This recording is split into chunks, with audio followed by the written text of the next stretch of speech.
And hello to Steve Pond from The Wrap. Hi, Sharon. How are you? I'm good. I'm just back from Cannes, and you've been following the festival really closely as well. And let's talk a little bit about the festival and how it's going. What to your mind, is the most interesting film that people are talking about? Well, the most interesting film, I think, is this film, Holy Motors by Leos Carax, just because there's such a division on it. People either love it and think it's a masterpiece, or they hate it.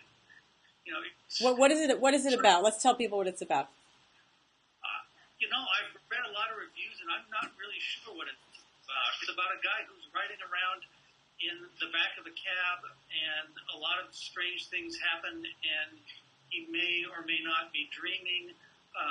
It's apparently just completely weird and bizarre and energetic and entertaining. And it has no movie star in it, of course.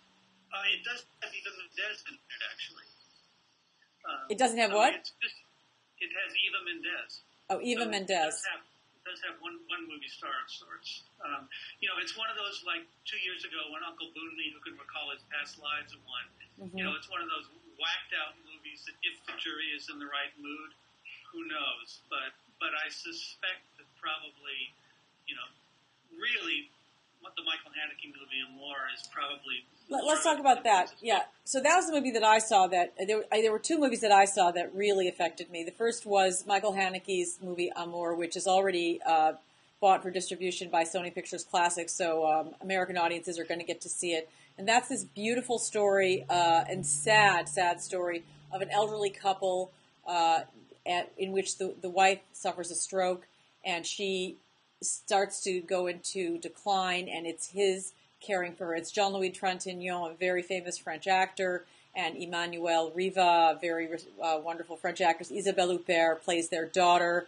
And it's the people, there's a woman next to me in the Palais de Festival who was crying copious tears at 8:30 in the morning. So if it's something so close to the bone for so many people, if you've either watched someone close to you decline, if you had to care for a dying parent or a spouse or a sibling, it's really, really that story of how you slowly cease to recognize the person that you loved for so long, and how you care for them at the end of life. So it's very, very touching, but slow. And then the other movie that I thought that was really cool was this movie called Reality, which is an Italian movie, but the director's name is Matteo. I'm going to garble his last name, so I'm just not going to say it. But this is a movie about the clashing of reality show culture with traditional life in Italy. And it's about this poor family, a fishmonger in, the southern part of Italy. And he gets this notion in his head that he's going to get to be a reality TV contestant.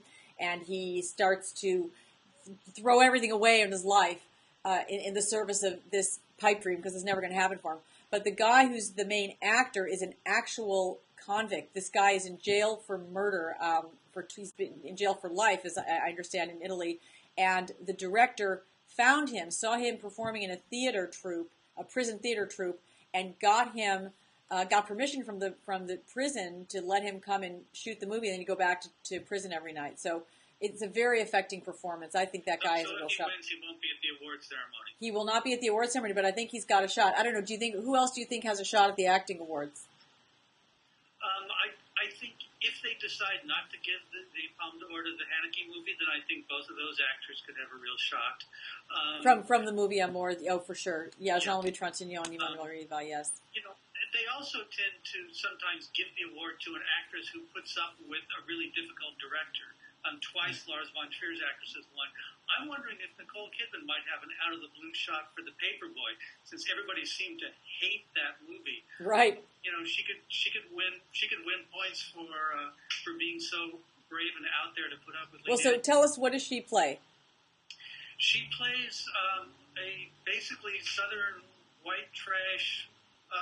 I think she called it a sex-crazed Barbie. Yes. Has this intense relationship by John Cusack, but the real money scene that everybody was talking about afterwards was there's a scene on the beach where Zac Efron is bitten by a jellyfish, and she pees on him. She pees on him, yes. and she gave herself over completely to this role. Yeah, so I've already heard people saying that possibly Nicole Kidman for Best Actress for the Oscars, but of course, first the movie has to get distribution, so that would be step number one. Yeah. But it's interesting because there's a big contrast this year, as we were talking about before we started the video, between Cannes of this year and last year. Talk a little about that. Yeah, last year was an extraordinary year for Cannes, and one that would be very difficult to repeat, because last year they had 3 movies that premiered there that went on to get Oscar nominations, including the Best Picture winner, The Artist. They had The Artist, they had the Woody Allen movie Midnight in Paris, they had The Tree of Life, which won the Palme. Mm-hmm. So you had a pretty extraordinary group of films last year that went on to have a real impact in the American market. Mm-hmm. You know, I don't see that this year. This year seems much slower, and you know, you were there in the rain, a little soggier and damper creatively. Mm-hmm. But well, yeah, we were all soaking for days. That it should have 3 Best Picture nominees every year. Well, do you think, right, that would probably be a stretch, but do you think, I mean, I feel when I'm there that Cannes is relevant. The conversation is really very much about the core of filmmaking, and then you come back and people are talking about the Avengers still, so it's interesting. I mean, from where you sit, do you feel that Cannes is relevant? Yeah, I think that Cannes is very relevant creatively, and I think it's great to have some place where you're not really judging everything on the basis of I'm so used to judging it on can it win awards and this and that, or is it going to make money?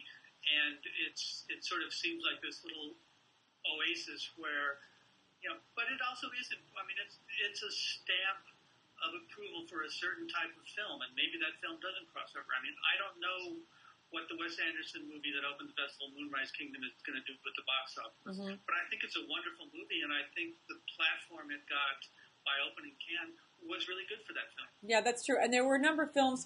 There were some American directors, and Brad Pitt is in a film that also didn't get particularly great reviews. The David Cronenberg film, Cosmopolis, that debuted today, didn't get, had very mixed reviews.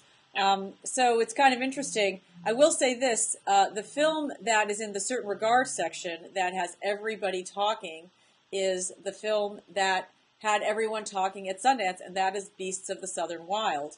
People love this movie, and it's coming out this summer, I believe, from Fox Searchlight, so that'll be really interesting to watch. Yeah, that one, I mean, how often does a movie get to be talk of Sundance and then end up the talk of Cannes 4 months later? That just doesn't happen. But, you and I saw it at the same time at Sundance, and it's a weird and wonderful and absolutely undeniable. And, best of luck to Fox Searchlight figuring out how to sell it, but it's certainly got people talking. Exactly. Okay, well, we'll be looking forward to your coverage of the Palme d'Or on Sunday, and thanks for chatting about Cannes. Thanks, Steve. Yep. Okay, thanks, Sharon.